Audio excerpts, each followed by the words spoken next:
with Manchester United no nearer. I don't know what they do. That they're going to get it right anytime Okay, so soon. here, Manchester United, we get, all right, City we know, we've seen that, but Manchester United come out of another big game and they've been embarrassed, yeah? Mm-hmm. I don't think that's too strong a word. No. They've been embarrassed. Yeah. So, what are they doing sitting there? They've got Ralf Rangnick in charge, who I believe, if he doesn't get the job, and I agree with you, I don't think he'll get it, that he's going to be in charge of the director of football. I mean... So, does that mean his ideas are going to be transmitted to the new coach?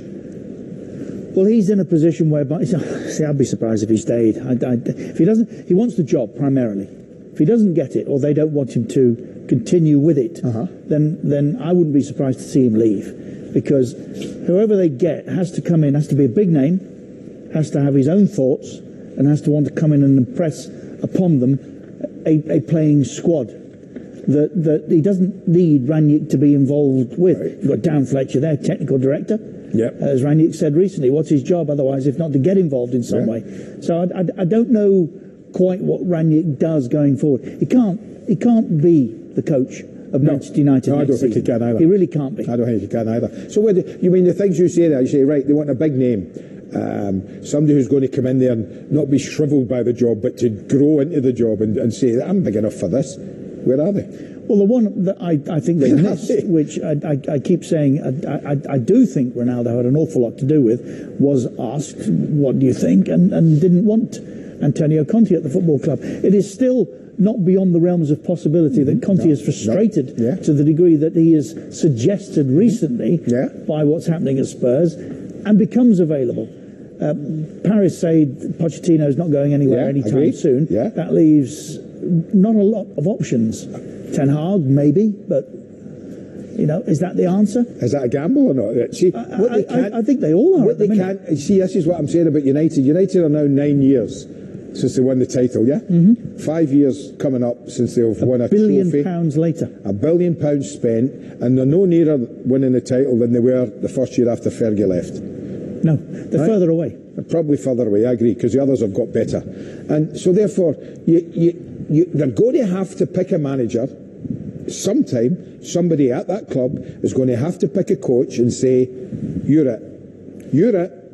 We know it's going to take time, because half of them have to go. Yeah, 8 of those have got to go again. Half of them have got to go, Rich. I mean, I'm talking about the squad. I said to you today, the only thing we know for sure following that game is that Rangnick doesn't get the job. I think I would add to that Ed Woodward has had a decade in charge of Manchester United that has been modern day the most cataclysmic 10 years that anybody could have been in charge of. It's just been a total and utter mess. Okay, he's made money off the pitch, and that's pleased the Glazers. But there comes a time when you have to say that surely being successful on the pitch again is more important than being off it. I think it's 5 years in May since they last won a trophy. That's right. I mean, that's ridiculous. Absolutely ridiculous. I mean, I think, we said when Fergie left, it's the most important time, probably, it would have been in recent Manchester United history since Sir Alex was appointed 25 years prior to that. Right now, I can't think of a bigger decision that Man United have had to make, even after Fergie, because that was the first, David Moyes was the first one who got the chance to do it. But now, they've had, 5? Yeah. 5 coaches in since Sir Alex went in 8 years, 9 years. 5 at Manchester United. They have to get somebody who's going to go in there and say, he's our man, you come in, you've got carte blanche to do like Klopp did at Liverpool. Came in, he's the boss, he ran the place, he knew who he wanted, he set the standards, he bullied people, he told people this is what's required, and if you don't want to do it, see ya, there's the door. Somebody has to come in there and do that at Manchester United. This smacks, as I've said for an awful long time now, of Wilf McGuinness, Sir Matt Busby again, Frank O'Farrell, Tommy Docherty, Ron Atkinson, and eventually they turned to Fergie, who's 5.5, 6 years later delivered this is what they were looking for. This is what I mean. And that was 26 years after the last one. Somebody's not going to be given 6 years. Fair? No. They're not going to be given 6 years like Sir Alex was. These days. But they're going to have to be given time, because they're going to have to go in there and just say, right, I'm going to have to sit down with my staff, my own staff in, right, you're backing me? Yes, no problem. Right, okay. We need to get rid of this, and this. I need to know exactly who is standing behind me, who's going to play for this club, who's going to sweat blood for this club. How many of those would you keep? Oh, wow. De Gea? Well, it's difficult to say how many you'd keep because you can't just judge them on one performance. But looking forward, De Gea you keep. I judge them on what we've seen this season. You keep De Gea, you keep McTominay. De Gea, I keep Lindelof. I do keep Lindelof. Yeah, but right? Not good enough. I'm no fuss in Maguire, I have to say. Left back, Shaw. Keep Shaw. I keep Shaw. Telly's maybe.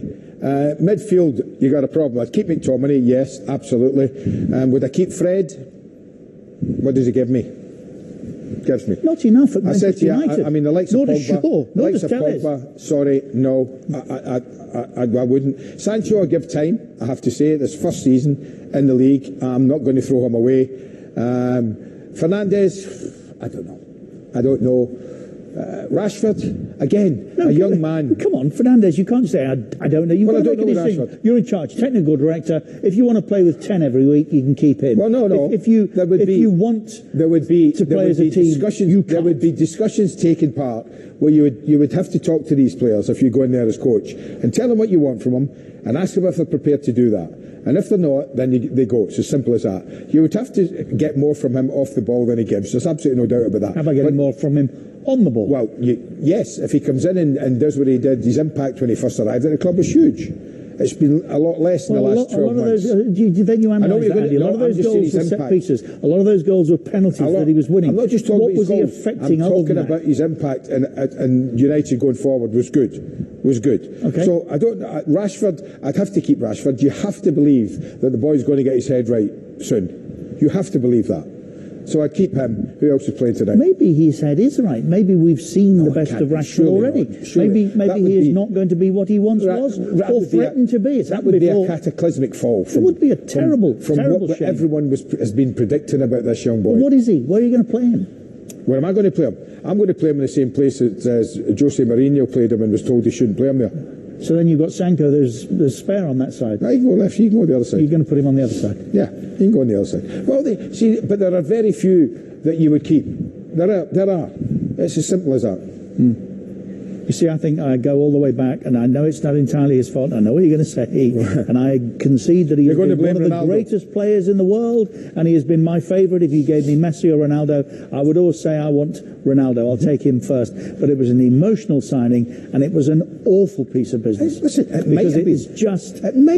blown the dressing room up. Oh no, it hasn't. That dressing room up. That dressing room was blown up with Pogba and everyone like that in there. They've got their little cliques before Ronaldo even arrived. As soon as he arrived, Matt said to you earlier, it shrunk Maguire. It has blown the dressing room up. That, to me, that Maguire would have to go then. Sorry, Harry, you can't cope with a big player getting into the dressing room. It shrinks you. You're Manchester United's captain. Get a grip, son. Come on. And not you. I'm talking about Maguire.